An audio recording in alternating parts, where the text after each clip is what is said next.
군인들이 하도 사람들의 물건을 약탈하고 그러니까 자전거를 가장 많이 뺐거든요. 군인들이 자전거를 뺏어서 팔면 돈이 되잖아요. 그러니까 주로 밤에 많이 약탈을 합니다. 보이지 않으니까 이렇게 숨어 있다가 뛰어나와서 이렇게 막 강도죠, 강도. 네, 안녕하세요. 반갑습니다. 저는 이름은 정하늘이고요. 고향은 북한의 함경남도 함흥입니다. 그리고 2012년에 DMZ를 넘어서 왔고 현재는 북시탈이라는 유튜브 채널을 운영하고 있습니다. 만나서 반갑습니다. 처음에 기순 유도를 했고요. 보고를 했을 거고 어떤 상황인지는 제 눈으로 직접 볼 수는 없었던 상황이기 때문에 일단 뭐 제가 나중에 듣기로는 뭐 부대에 비상 걸려가지고 밥 먹다가 사람들 다 뛰어나왔다고 하더라고요. 아마 저를 발견했을 때가 11시 반이어서 딱 식사 시간이었던 것 같아요. 그래서 밥 먹다가 사람들 다 뛰어나왔다고 하고 기순 유도를 제일 먼저 했던 것 같아서 그래서 안내하는 대로 따라왔던 것 같고요. 그리고 이제 딱 조우했을 때 처음 만났을 때 이제 기순하러 오셨냐고 이렇게 딱 질문을 하더라고요. 그래서 그때 제가 아무 말도 안 하고 가만히 있었어요. 기순이란 말은 북한 군인들한테는 조금 안 좋게 교육을 받았었기 때문에 그래서 가만히 있었더니 옆에 있던 분이 당신의 입국을 진심으로 환영합니다 딱 이러시더라고요. 그래서 그때 정말 제가 난생에 태어나서 정말 남자한테 그렇게 심쿵해 보긴 처음이었고요. 그 자리에 막 풀썩 주저앉았어요. 그랬더니 군인들이 뛰어나가지고 저를 막 부축해 줬었고 그리고 또 뒤에서 다 저를 엄호하고 있더라고요. 총구를 다 겨누고 이렇게 제 맞박을 막 이렇게 정조준하고 있고 그래서 저 뭐냐고 막 치우라고 막 그랬더니 안심하라고 괜찮다고 해서 안심이 안 된다고 그랬더니 막 군인들이 제 뒤로 와서 이렇게 또 엄호를 해주고 추격조가 없는지 저격수가 없는지 이런 것도 다 체크하고 그리고 방산벽 안으로 들어와서 이제 사단장님한테 보고를 하는 그런 것들이 처음에 했던 조치였던 것 같습니다. 네. 과거에는 모병제였어요, 북한이. 그러다가 지금은 북한이 2002년도, 2003년도 이때부터 징병제로 바뀌었기 때문에 그리고 군생활이 일단 짧은 게 북한군과 가장 다르다고 볼 수가 있고요. 그리고 이 정체성 부분인 것 같아요. 우리 대한민국 국군은 국민과 국가를 위해 존재하는 군인들이라면 북한 군인들은 김씨 일가를 위해서 존재하는 군인들이라고 할 수가 있기 때문에 정체성의 존재 여부 자체부터 좀 다른 것 같습니다. 걔네 열병식 구호를 보면 경의하는 김정은 최고사령관 동지를 위해서 목숨 바쳐 싸우자 뭐 이런 구호를 하고 있습니다. 그리고 백두혈통 위해서 싸우겠다 뭐 김주애나 리설주나 뭐 그런 사람들을 위해서 목숨 바쳐 싸우기 위해 존재하는 게 북한군이라면 우리 대한민국의 군인들은 국가와 너무 교과서적인 대답인가요? 아무튼 국가와 국민과 국민의 재산을 위해서 존재하는 게 우리 대한민국 군인들 그게 정체성의 차이이지 않나 라는 생각이 들고요. 그리고 다른 부분이 너무 많죠. 이제 뭐 보급품에서도 그렇고 보급품 차이는 뭐 하늘과 땅 차이라서 굳이 말하면 막 입 아프고요. 또 가장 도드라지는 게 또 군생활 이제 연수가 아닌가. 왜냐면 걔네는 10년, 120개월, 3,650일을 해야 됩니다. 예, 이런 얘기를 하면 우리 현역 군인들이 듣고 토가 나온다고 막 그러더라고요. 3,650일? 미쳤다 막 이러더라고요. 그래서 예, 그게 현실입니다. 네, 사실입니다. 아까도 제가 말씀드렸지만 보급품이 부실하기 때문에 일단 도둑질을 굉장히 많이 하고요. 그리고 민가에 나가서 인민의 재산을 약탈합니다. 네, 많이 약탈하고요. 그리고 또 최전방인 같은 경우에는 군인 사택밖에 없기 때문에 자기 지휘관의 집도 터는 군인들도 있고요. 그런 일들이 비일비재하기 때문에 군복 입은 도둑놈이라고 할 정도로 북한 주민들이 되게 싫어합니다, 군인들을.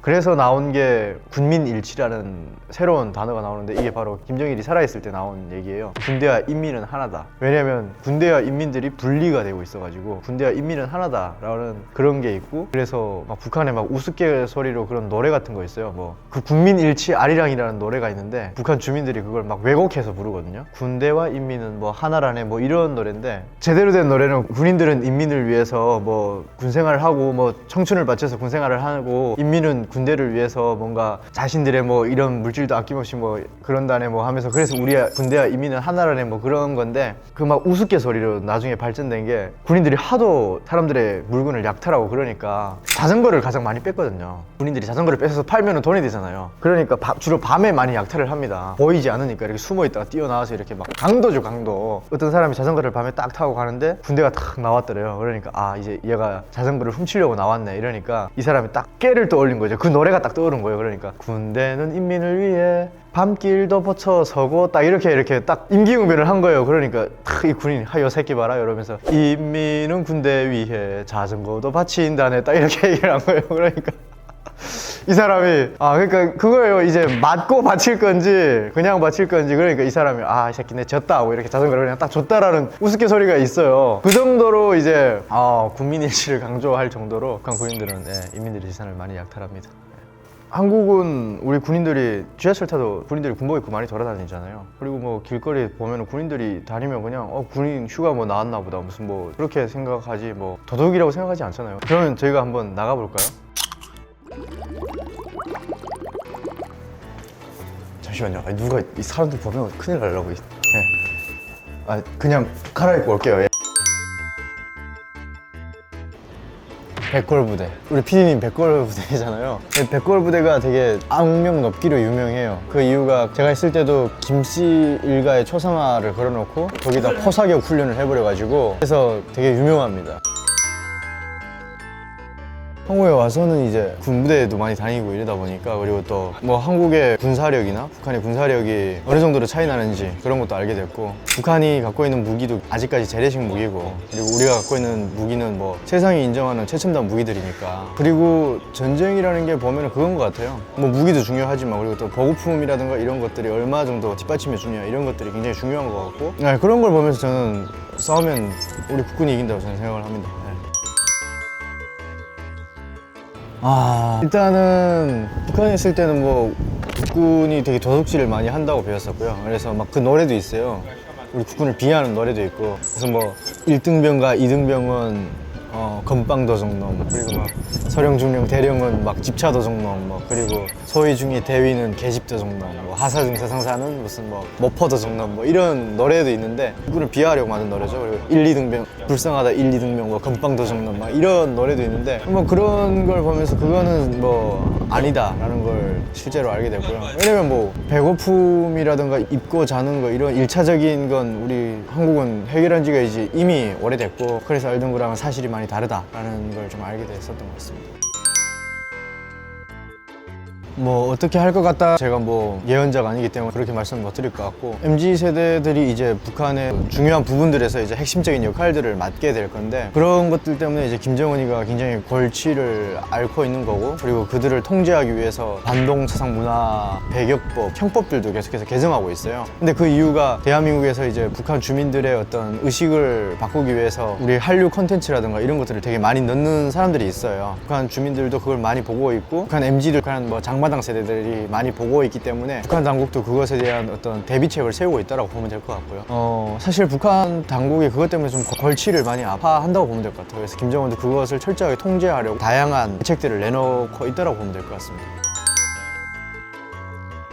기억에 남았던 건 이제 뭐 식사도 가끔 하거든요. 군인들이 먹는 식단이 되게 놀랍고 그리고 밥도 자기가 알아서 이렇게 퍼먹고 밥을 뭐 먹을 수 있을 만큼 먹는다고 되게 맛있는 반찬은 직접 이렇게 떠주는데 어떤 숫자를 맞춰야 되는 반찬들은 직접 이렇게 배식을 해주고 나머지는 다 자기가 알아서 먹을 수 있다는 그런 것들이 되게 놀라웠던 것 같아요. 풋살장 되게 많고 축구장 되게 많고 이런 걸 보면서 뭐 눈에 뭐밖에 안 보인다고 제 눈에는 그거밖에 안 보이더라고요. 그래서 풋살도 할 수 있나요? 했더니 그럼요. 풋살도 다 자기 쉬는 시간이라던가 무슨 또 체육 시간에 이렇게 또 활동을 한다라고 해서 그런 것도 되게 놀라웠고 그리고 뭐 PX 같은 것도 군인들이 자유롭게 이용을 하고 가봤는데 거기에 다 있더라고요. 군인들이 자기 돈으로 이용할 수 있는 뭐 속옷도 다 있고 무슨 뭐 생필품 다 있는 거 보고 좀 놀라웠었고 보급품이 잘 보급되는데 저런 것이 굳이 있을 필요가 있나 라는 생각이 들 정도로 되게 없는 게 없어가지고 그런 게 좀 기억에 남았던 것 같습니다.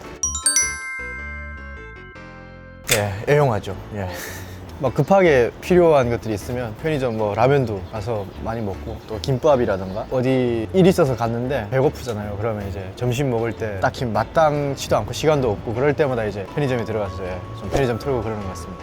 젊은 친구들이 거기서 막 라면을 먹고 김밥 먹고 밥 먹는 게 저는 너무 좀 낯설었고요. 저는 그래서 한 몇 년 동안 못했어요, 혼자. 지금은 뭐 너무나도 가서 자연스럽게 하는데 그때는 그게 되게 너무 낯설어가지고 어떻게 저기서 밥을 저렇게 먹지? 전 못 먹었습니다. 절임무, 절임배추 이런 게 나왔었고요. 그리고 뭐 시래기국 이 정도로 나왔었고 후방에 있는 군인들은 뭐 옥수수 밥에다가 뭐 쌀 조금 섞인 거 이런 거 먹고 있습니다. 최전선에 있을수록 조금 더 보급이 좋죠. 도망가지 말라고. 일단 뭐 배고픔이었던 것 같아요. 왜냐면 밥을 그렇게 잘 주긴 하지만 한창 이제 10대, 20대 막 돌도 씹어 먹을 나이인데 그렇게 주는 밥 먹고 규율 생활 한다 이거는 상당히 힘들거든요. 몸무게가 43kg라고 말씀을 드렸는데 그럴 수밖에 없는 이유가 이제 제 필요한 영양분만큼 이제 섭취가 안 되기 때문이라고 생각을 하고 그리고 군 생활이 또 그렇게 쉽지만은 않기 때문에 그 정도로 43kg까지 되지 않았을 거라는 생각이 들고 라면 아닌가 싶습니다. 컵라면. 그래서 준비했습니다. 먹방.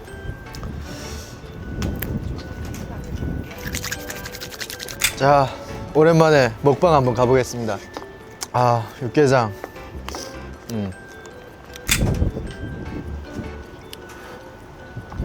와, 바람이 너무 부네. 아, 안 되겠다.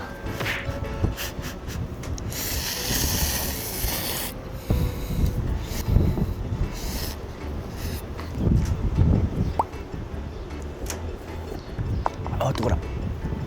뜨거. 어우.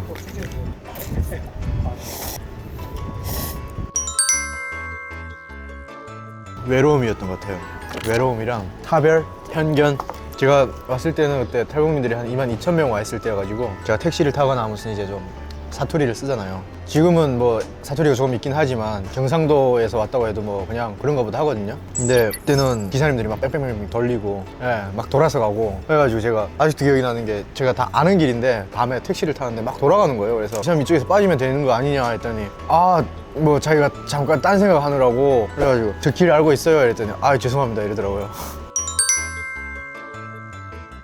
거기는 좀 자유로워요. 국정원은 되게 일단 조사받는 기관이니까 자유롭지 않은데 근데 하나원은 되게 자유로워가지고 책도 많이 볼 수 있고 인터넷도 좀 할 수 있고 그리고 운동도 많이 할 수 있고 거기서는 뭐 편의점 같은 것도 이용할 수 있어가지고 그게 되게 좋았던 것 같습니다. 맛있네요.